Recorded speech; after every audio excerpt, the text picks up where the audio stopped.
You're watching the award-winning GHS-TV, a nationally recognized student television station.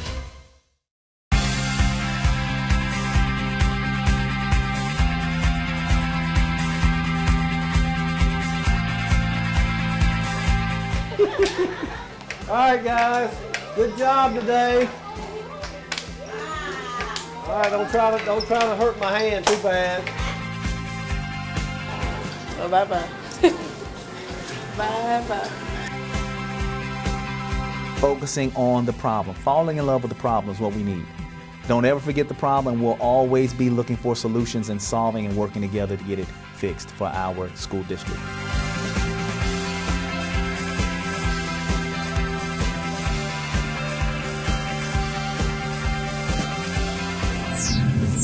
Hello and welcome to a new edition of Shelby County Schools Report.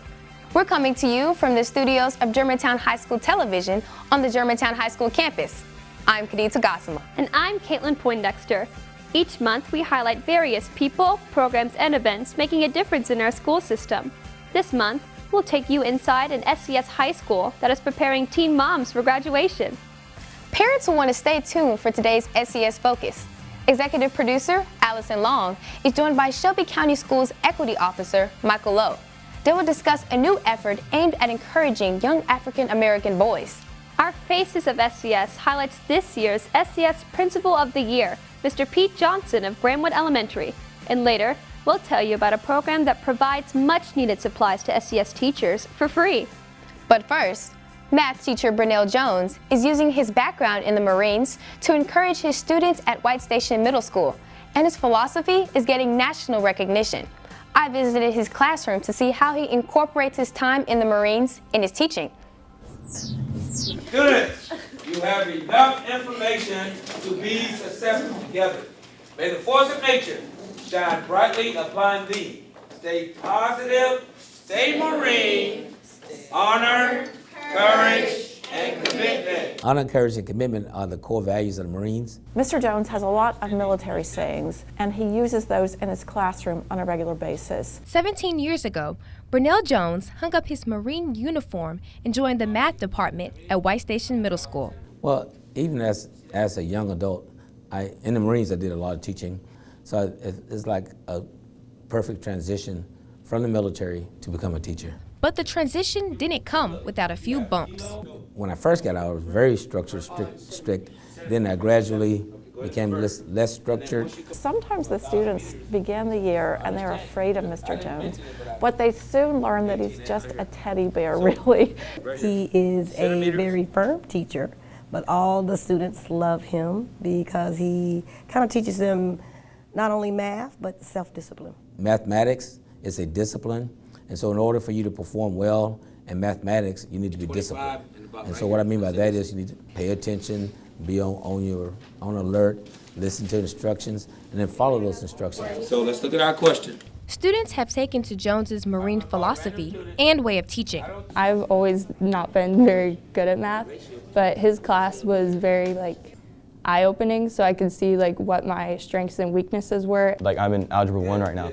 I would probably not be there right now if I did not have him as a teacher. He's way more than just a math teacher. He's a mentor. He's a very good, solid figure in my life. Mr. Jones's math class challenges students the moment they walk in the door. And there's even a seating chart that changes. He has special seats for them involving math puzzles and math games every day. Sometimes it'd be reverse, sometimes it'd be reverse odd, sometimes it'd be reverse even, and just even. It's very complicated. What is it that you don't understand? Every day, Mr. Jones strives to connect math to things students can relate to. When he's talking about fractions, they have waffle days, so the kids have waffles in the classroom. When we get on the subject of the number system and rational numbers, it's logical then to make a recipe. And so the Waffle Fest recipe is built on that. He has a pie day every year where the students all bring in pies to participate, and they have lots of exercises regarding pie. Mr. Jones is one of the 3 teachers in the country to receive the Inspiring Educators Award. It honors teachers who pushes students to reach their full potential. He is an inspiring being, and his presence just lights up a room. He's well deserving of the award. He works really hard to ensure that students learn and that he makes it an engaging and creative environment for them. He puts his heart and soul into his teaching. He goes out of his way to help the students and to make math fun for the students. It's nice that somebody finally recognized him. If anyone else deserves to win, it would be Mr. Jones, because he always is above and beyond with us as a co-worker and also with the kids. 2 inches divided by 36. Yes. I think every student should have the opportunity to sit in a classroom like Mr. Jones. Mr. B. Jones wants to have an impact on your life. You will never forget Mr. B. Jones if you took his class. If we had more teachers like Mr. Jones around the world, what a better place this would be. After being nominated several times, Grandwood Elementary School Principal Pete Johnson was named this year's SCS Principal of the Year. He says his favorite part of the day is the morning, when the school comes alive with students and teachers. Let's get to know more about Principal Johnson in this month's Faces of SCS. Good job today.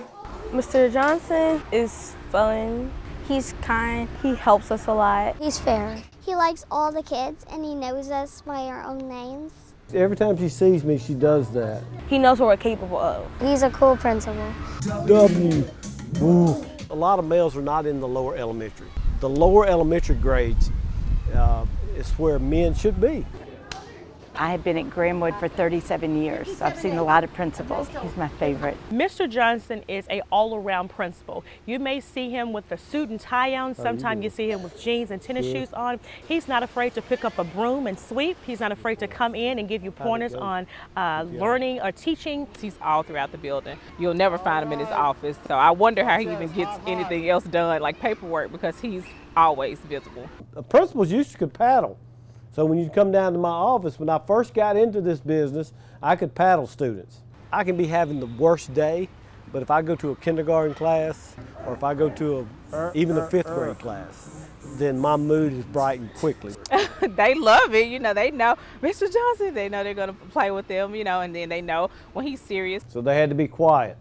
They had to stay in their place. So they can tell the difference between, okay, it's time to play and it's time to be serious and focus on our academics. He gets down on their level and he talks to them and he knows them.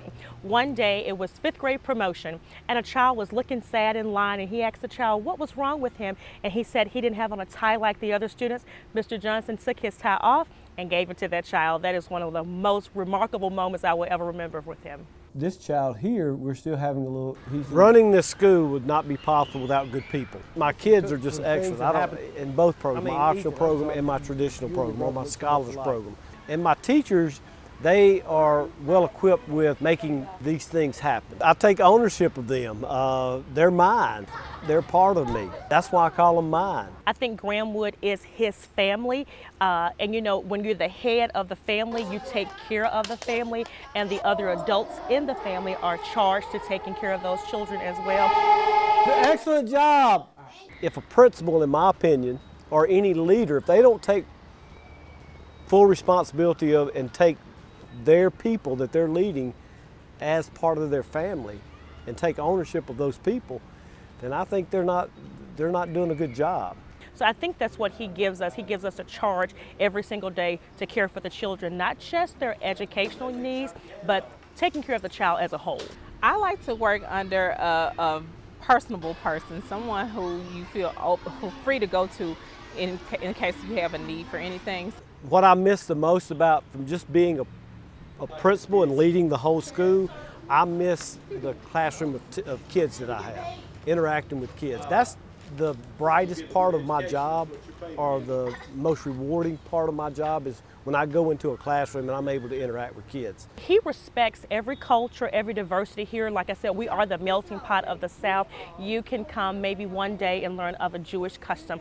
There are several of us in here that are getting ready to celebrate a really huge holiday. Whenever any program is going on in our school, you see a little taste of every single culture here at school. We have the Black History program, we have Chinese New Year, we even celebrate Mardi Gras. But when you stand in the cafeteria and you look when the cafeteria is full and you get to see the faces of all of the kids, then you're like, wow. He is a caring man. for all the students. Black, white, red, yellow, blue, purple. He cares for us all. I think he deserves Principal of the Year. He exemplifies what a principal should be and should do in a school and how a school should be run. So how about Pedro down here? The key to my success is surrounding myself with good people and allowing them to do good things. Are we taking care of kids? Are we taking care of kids socially, academically, emotional? Are we meeting their needs? And once I stop doing that, then I think I need to leave. Now here's GHS-TV Executive Producer Allison Long with this month's SCS Focus. Thank you, Kadia. Our SCS Focus guest today is an important player in a new SCS initiative to improve the learning and understanding in African American boys. Michael Lowe is SCS's Equity Officer and the leader of the African American Male Empowerment Initiative. Thank you so much for joining us. Thank you, Allison. So tell us how this empowerment initiative came about and and what it is. All right, our superintendent, Dr. Ray, and our team, after looking at some data from our school district all across different things such as expulsion, suspension, those enrolled in our gifted and talented courses, and also looking at our attendance rates, our African American boys right now were lagging behind in all statistical categories. So we just did some introspection and just started saying, what can we do to lift this rising tide right now? Because 50% of our population is African American males. So we just decided to start with the low-hanging fruit and concentrate on that group of people right now with our school district.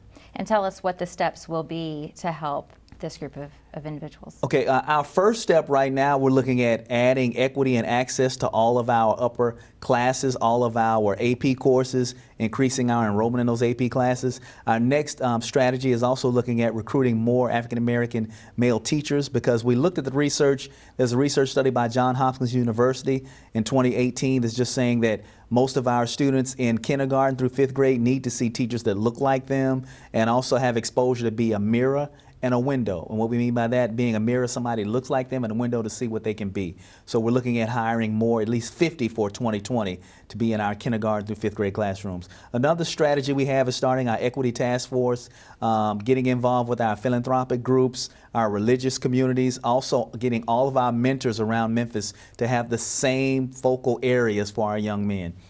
We have a program called Band of Brothers, and we're looking at zip codes starting at 38126 all the way out to 38138, which is Germantown, and focusing our efforts by zip codes there to get our mentoring efforts focused for our children. And lastly, we're looking at our equity office, which is starting in 2020, which is going to look at all parameters of equity across our district and doing equity audits for our schools to make sure we're looking at the marginalized groups in our schools and making everything up to par with our school system. I heard in an interview that you did recently that you've been doing some grassroots research. You've been meeting with boys and talking to them about the things that they need. What are some of the things that you found out? What I found is a lot of our young men, when we get, a lot of times we're saying we're going to treat them, we're going to do this and do that. And I just said, we need to start off getting their voices. So we're learning how to listen to lead, or lead by listening. And we're having tours and just going to elementary schools, middle and high, concentrating on 4th grade, 7th grade, 11th and 9th grade students, and just asking them questions about what do you see in yourself when you wake up in the morning. Asking them about who has power in your life. Other questions about your school day. If you can change any part of your school day, what would it be? And we're just listening to them and jotting down, taking qualitative notes, and just coming back with our research and getting a story and humanizing our boys, letting them know we're not just trying to throw something at you, but we're trying to humanize and tell a story and paint a picture for every young man we come across. Mm-hmm. I've also heard you talk about destructive patterns in education. Can you tell us a little bit more about that? We are starting with not looking at the child, and I gave this example. When you come to a lake, and it's one of the best lakes for fishing, and you come and you see all the fish are floating up top at the lake, most people say, what's wrong with this lake? Many times in education, though, when we look at these young men, we say, what's wrong with the young men? And not looking at the system that's been pervasively providing some of these excuses and things for the things that are going on with our young men. So just starting with our employees, with ourselves, with our central office, looking at implicit bias training, starting to look at, what do you see? Kind of like with when most people look at peanut butter, they associate peanut butter with jelly. So when you see a young black child come into your room, or this young man that comes to your room, or having a bias towards this, what picture comes to your mind? And those pictures that come to your mind sometimes infiltrate and also dictate how you treat that young person. So we're trying to become more aware of some of the biases that we have in our society, in our education world, and trying to make sure we're coming about developing and creating an environment for the whole child and helping them understand who they are, to see and to be seen in the classroom. Mm-hmm. How are you getting community organizations, as you said, you've been out in the community meeting with organizations and companies to get behind this initiative?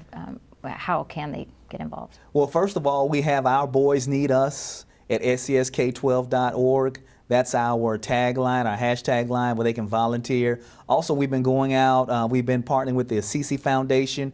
We've partnered with My Brother's Keeper Initiative. We've also had a meeting with all the area local pastors last week at Brown Baptist Church, just letting them know how they can get involved with this initiative, and also getting some feedback from them. A lot of people are doing mentoring work for young men, not just African American men, but all children from marginalized backgrounds across Shelby County. So right now we're just trying to get the best and the brightest, and iron sharpens iron, and getting in touch with what we can do to help these young men. Great. If there are individuals in the community that want to get involved, what should they do? They should contact, or they should go to our website.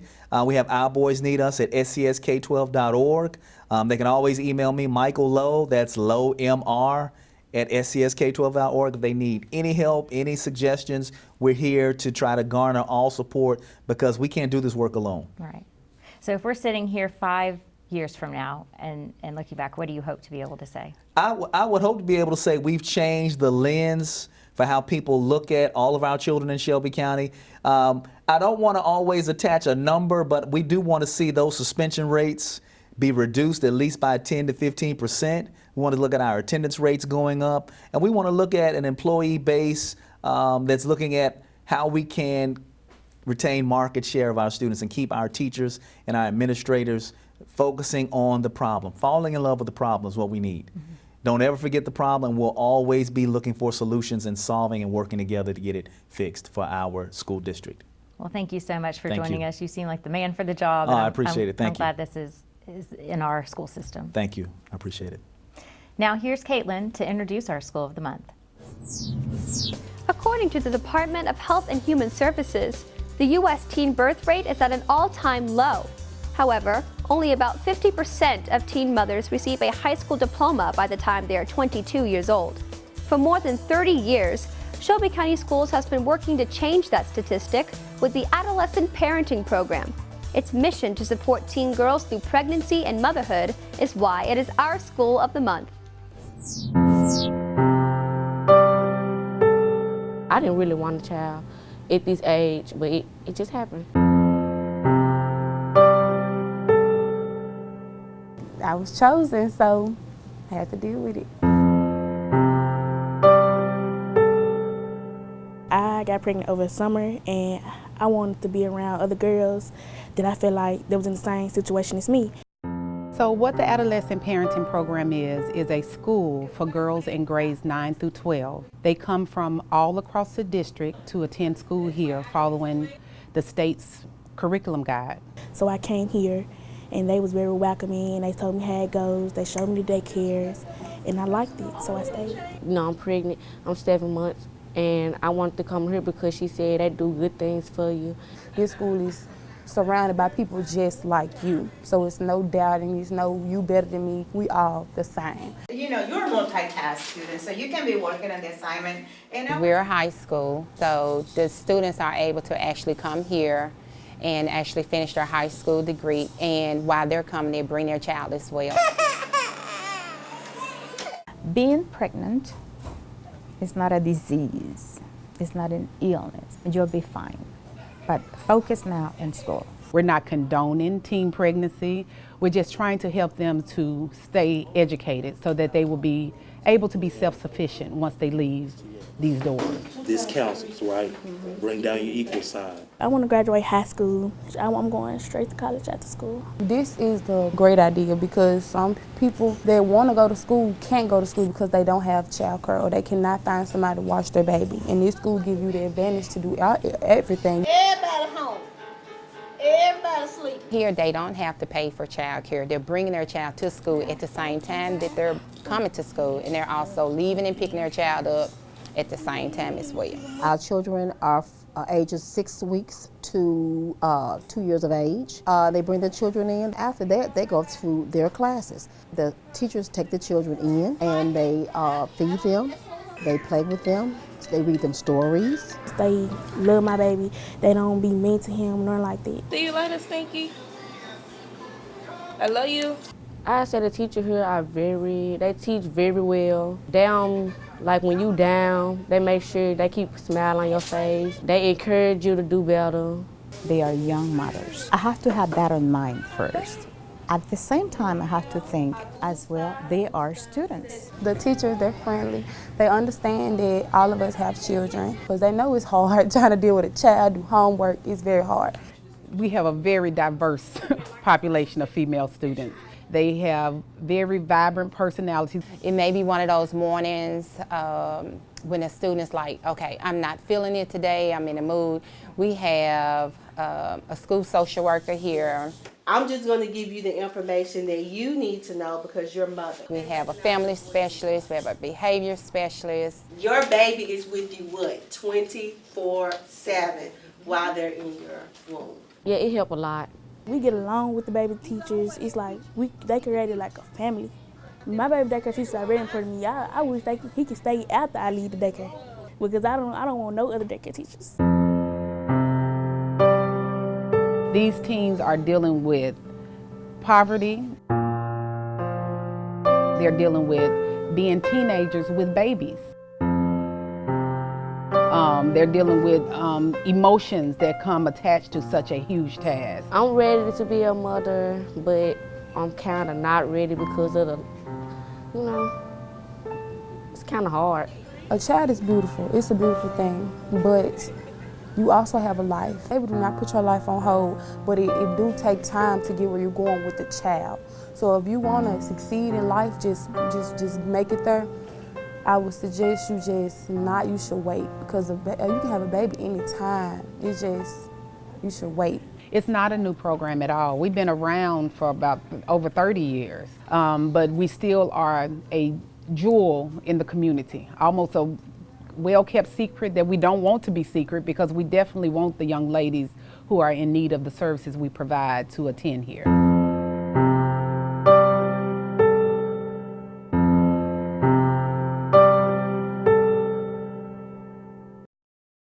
Education is not cheap. That's especially true for teachers who try to gather the necessary supplies to make the school year a success for their students. It often means they're digging into their own pockets to meet the students' needs. Enter our program of the month, the Teacher Toolbox. It's a collaboration between the Seed Foundation and SCS to provide free supplies to teachers. A lot of teachers buy supplies for kids because sometimes our parents are not able to do that. And if we want the child to succeed, why not buy a pack of paper? Why not buy a pencil? Even though I am lucky enough to be at a Title I school, which helps us out a lot, I'm probably spending so far since the beginning of the school year, somewhere between $50 and maybe $75 so far, and we haven't even hit the full 9-week mark yet. Oh my gosh, how much money I've spent in my classroom. It could be thousands of dollars. It also comes down to what the students need, and when they need a pencil, sometimes it's hard for me to go and buy 60 pencils. This is Memphis. We are all familiar with the poverty rates. We have one of the highest childhood poverty rates probably in the nation, and a lot of times that comes out in what a kid is able or is not able to have on the first day of school. And so that's where we come in. This Teacher Toolbox is absolutely amazing. The elementary is over on this side. Okay. This is just kind of just a hodgepodge. When they walk in, it's like Christmas to them. It's like an answered prayer. Oh my gosh, this is awesome shopping trip. Teacher Toolbox is an effort to help every teacher, every counselor, every librarian that is employed by Shelby County Schools. We're not a total 100% I would say, store in that effort, but teachers have been able to save upwards of $800 to $1,000 a year by frequent visits to the store. So when they come here, they get generalized school supplies. I have 2 reams of paper, which will be nice. I have some crayons, I have glue, several writing notebooks. They allowed me some extras because I teach so many grade levels. I got pencils. Pencils disappear. They get eaten up in the pencil sharpener. I got notebook paper. I got spiral notebooks. A lot of kids don't have that. It was a nice variety of supplies as far as the copy paper goes, the composition books, the spiral notebooks. I was able to get a Common Core book for 7th grade. Teachers, counselors, and librarians are allowed to come once a month. So this is not a one-time thing, once-a-year thing. We understand that month to month students have needs. So month to month we allow that those instructional personnel to visit here. We can keep coming back to get those basics essentials like crayons. I can get a 64 box of crayons once a month for free. So I think that although it might be a little difficult to meet every need, I think the Teacher Toolbox allows us to have most of our needs met for materials. So we have a partnership with a local media affiliate of Fox 13. We have a partnership with the United Way of the Mid-South. We have a partnership with Knowledge Tree, which is a school supply store. So between those 3 partners, we're able to do month-long supply drives during the summer. We're able to receive truckloads of supplies from Knowledge Tree. We as teachers want our kids to be able to come in and get the education that they need, not worried about if their teacher had enough money to get enough copies for their classes, whether they were able to take notes and to send paper out or to write things down for them, but that the teachers themselves can concentrate and say, I know that I have everything I need to give my children the best part of their education that they can get, so I can focus on them and not what I don't have. Every time a teacher visits, the estimated value of their shopping trip is about $100. So we've kind of estimated that if you donate $100, we can outfit a classroom for a month. Buying pencils shouldn't be our highest priority. So knowing that those who maybe have the benefit of donating a little bit of extra money towards the Teacher Toolbox, I think would be a great option for our students to be able to succeed. A quarter here, a dime there, a nickel there, everything adds up. And to give to our future. This is not our past, this is our future. So why not give to your future? We hope you enjoyed this month's Shelby County Schools Report. If you would like to learn more about Shelby County Schools, visit us on the web at scsk12.org. On behalf of everyone here at Germantown High School Television and Shelby County Schools, thank you for watching today's program. We'll see you next time on Shelby County Schools Report.